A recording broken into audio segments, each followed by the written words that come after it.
President Trump facing a week that could be defining for his presidency, with deep challenges both here at home and abroad. Soon, he will set out for Vietnam for his second face-to-face meeting in less than a year with the North Korean dictator Kim Jong-un. The goal is pushing Kim closer to what the president claimed had already been accomplished after their first summit last June. That is, an end to the North Korean nuclear threat against the U.S. However, since then, there has been no verifiable progress in meeting that goal. And now, CNN has learned that the Trump administration is weighing watering down its own demands from Kim. That is really significant. Meantime, back in Washington, his national emergency declaration aimed at funding a border wall is under fire from literally dozens of former top national security officials. And by dozens, I mean these 8 that you see on your screen, all big names there, plus 50 more.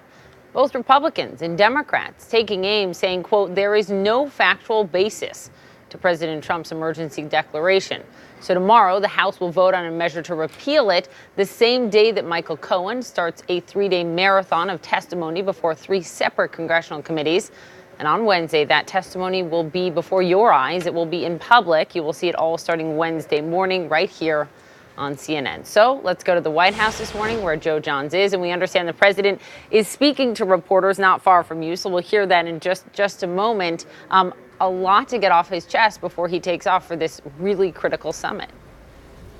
That's right, Poppy. The president tweeting on a variety of issues this morning, everything from border security to Spike Lee's speech at the Oscars. But the topic of the moment, of course, is the president's meeting this morning with members of the National Governors Association, followed by his impending departure for the summit in Vietnam, the second summit with North Korea's leader Kim Jong-un. The president appears to be advancing and retreating in his rhetoric about the summit, suggesting last night at the governor's ball that he'd be happy with a stop to missile and nuclear testing in the Korean Peninsula. But then again this morning, tweeting and going back to the original stated goal of denuclearization on the peninsula, though that certainly is not defined very well. Here's the tweet. Meeting for breakfast with our nation's governors, then off to Vietnam for a very important summit with Kim Jong-un. With complete denuclearization, North Korea will rapidly become an economic powerhouse. Without it, just more of the same. Chairman Kim will make a wise decision. All of this is just a reminder that the president tweeted back in June that essentially there was no more nuclear threat from North Korea, which obviously is not true. The intelligence community has said as much. So another example of the president suggesting aspirations, goals, in other words, are the same as completed goals, and it just hasn't happened yet. Back to you.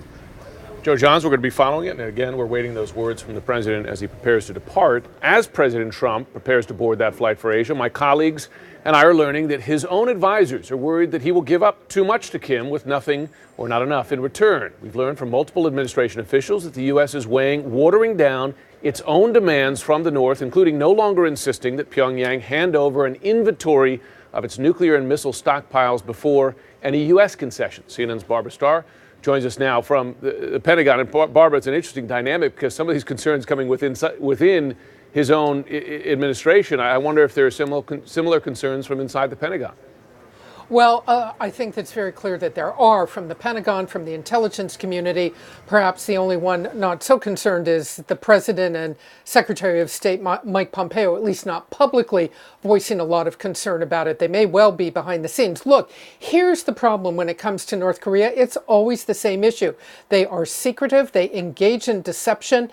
Even if they handed over a first initial list of what they have in a nuclear program, what their sites are, what weapons, what technology they have, the U.S. intelligence community is not about to believe the first, second, or third list that they hand over. That's what this is all about. When it all began, President Trump vowed for complete, irreversible denuclearization with no concessions until North Korea completed that effort. Now there seems to be a lot of wiggle room all over the place, and it is causing some concern because what does the U.S. give up next? One of the things on the table right now, there are a number of U.S. South Korean military exercises scheduled to begin. Will the U.S. pull back from those?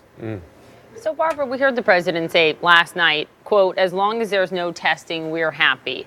This just a few weeks after his own CIA director, Gina Haspel, said that the North Korean regime is, quote, committed to developing a long-range nuclear missile. And then you had Secretary of State Pompeo, who's on his way there right now, say this on State of the Union with Jake just yesterday.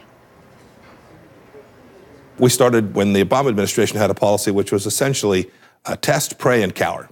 Right? Let them test missiles, let them test nuclear weapons, pray they stop, and cower when the North Koreans made a threat.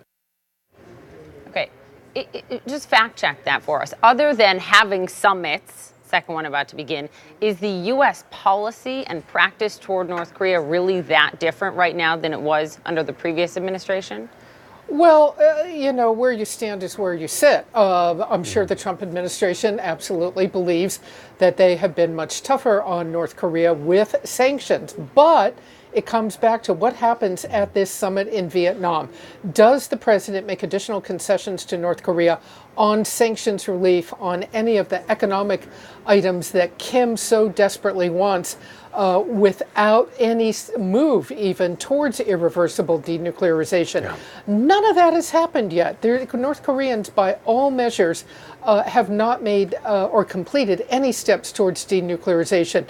They've worked at a couple of sites, but all of this is easily changed. And, no testing. Maybe the concept needs to be understood that the North Koreans don't have to test right now. They have programs in place. They have missiles in place. They can threaten on a short and medium-term range in Asia. They've got plenty of capability without any further steps. Poppy, Jim?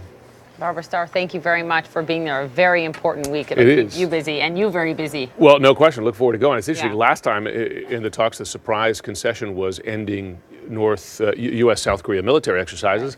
Concerned, does the president offer taking U.S. troops or some troops off the peninsula, which is something that he has raised before? Right.